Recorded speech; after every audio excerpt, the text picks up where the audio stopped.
बर्तमान बड़ खबर पानीपाग को नहीं बड़ सूचना नुआ अपडेट 2 दिन पर पुणी फेर शीत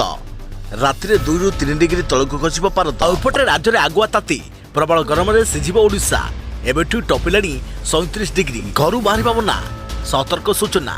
सूचना जारी कला पानीपाग विभाग आउसपटे पुणी डराउछि लघुचाप राज्य हुई पारे प्रबल वर्षा। हेलो फ्रेंड्स मु शक्ति आप देखुंत नरसिम्हा क्रिएशन स्पेशल तेज यहाँ संपूर्ण डिटेल्स इनफॉरमेशन जानिबा ता पूर्व वीडियो को लाइक करंतु जदि पारुछंती आपनकर सांग साथी मानको वीडियोटी को शेयर करनतु जदि फ्रेंड्स आपण माने हमर ई चैनल ले नुआ ही वीडियो देखुंती पूर्व केबे भी हमर चैनल को सब्सक्राइब करनाती तेबे निहाती चैनल को सब्सक्राइब करे सहित पाखरे आस्तुबा बेल आइकन को बजाय रखतांतु। तेबे राज्य रे आगुआ ताती चलित वर्ष प्रबल गरम रे सिजिब ओडिशा फेब्रुआरी मध्यभागे 37 डिग्री टपिलाणी पारा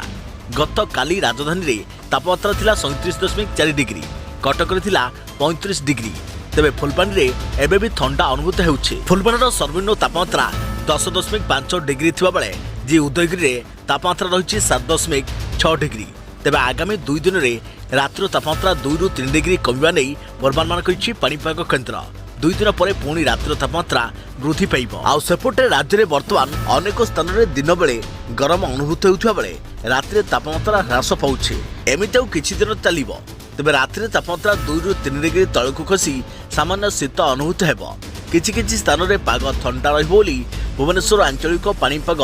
विज्ञान केन्द्र पक्षरु सूचना मिलिछि। तेबे आसंता 2 दिन राज्यर पाग अपरिवर्तित रहिबो राजधानी भुवनेश्वर और यार आखपाख अंचल में सकाळु कोहड़िया पाग रहिबो तेबे दिन बेला तीव्र खरा हेबारु तापमात्रा 34 डिग्री सेल्सियस को वृद्धि पाई पारे। एही 2 दिन राति रे शीत रहिबो नाही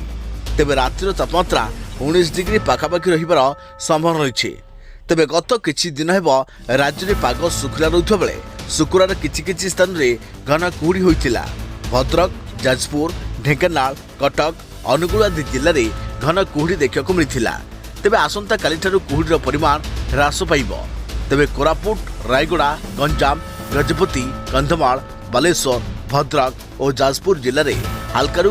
मध्यम धरणर कुहुड़ी देखा मिल पारे। तेबे तापमात्रा गतकाली राति रे राज्य में जी उदयगिरी सर्वनिम्न तापमात्रा 6.6 डिग्री रेकर्ड कर पछकु फुलबाणी रे रातिर तापमात्रा 9 डिग्री रेकर्ड कर बेले भुवनेश्वर में 20.2 डिग्री और कटक रे 19.5 डिग्री तापमात्रा रही। तेबे गतकाली राति रे कटक भुवनेश्वर शीत अनुभूत होई नाही।